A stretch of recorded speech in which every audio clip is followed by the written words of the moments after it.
जी आमर चाउल आउ धान सब पूजा बसला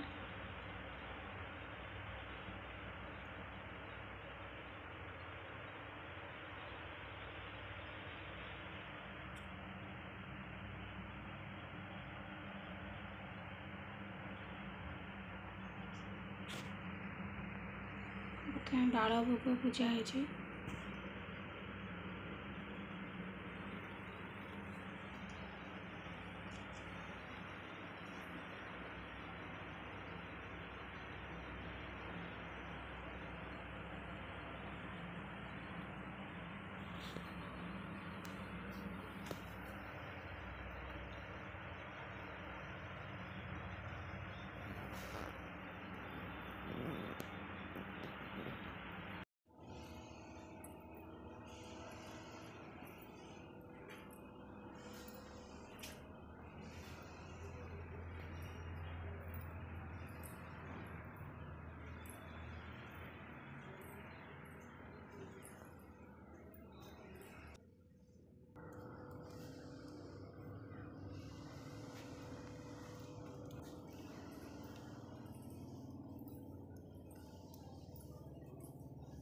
तो ये देखूँ आपको झोटी देखी सारे ए देखूँ माँ बस तो यहाँ हूँ आम द्वितीय पाली प्रथमाष्टमी गले जो पालीटा कराए सेटा आमर माणसर धुआ है खाली उगुड़ा है पूजा कराए से माणसर आमर बसा जाए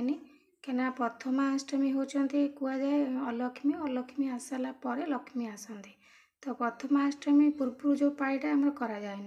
तो प्रथमाष्टमी पर पाली यहाँ माने यहाँ द्वितीय पाली प्रथमाष्टमी पर गोटे पाली जा सारी यहाँ द्वितीय पाली तो द्वितीय पाली ही आमर जो धान चाउल बसा है माणसेर चाउल थुआई ये भाव में बसाई तो ये मूला थुआई आला डाल थुआई पछपटे धान बेंटा रखाई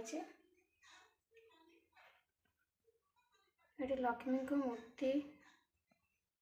रखाई सहित गुआ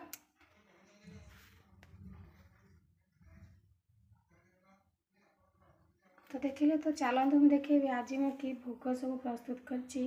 द्वितीय पाई प्रथम देखो यहाँ हूँ दही भात मंडा पिठा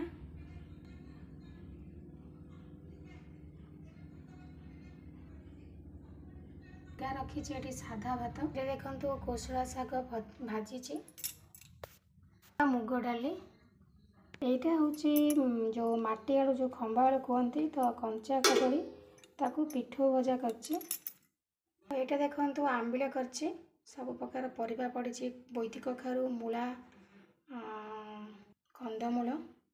पकईकि मु मीठा खटा देकी आंबिल बनई माँ लक्ष्मी पाखे भोग लगेवाई देखो यहाँ प्रस्तुत होती अटकाली बनई यहाँ बनई परिबा तरकारी बस ए पाली ये बनई मुझे को शंकुड़ी भोग प्रथम सकाळ पूजा देखी सारी तापर एबे सॉरी मु भूल कहली प्रथम मुझे को सकाळ बाल भोग देखी सारी तो एबे आमर शंकुड़ी भोग लगे तो समय प्राय हो गलानी 12:30 तो एबे भोग लगे पुणी संध्या बेल को आउ थे तो देखे नौ माँ को आउ देखी दिंतु तो संध्या बेल को आउ थे पुणी थे माने भोग लगे माँ को उठेकी पुणी रखाई फेर थे आर पाली माँ पुणी आसी बसवे तो देखी दिंतु भल भाव आउ थे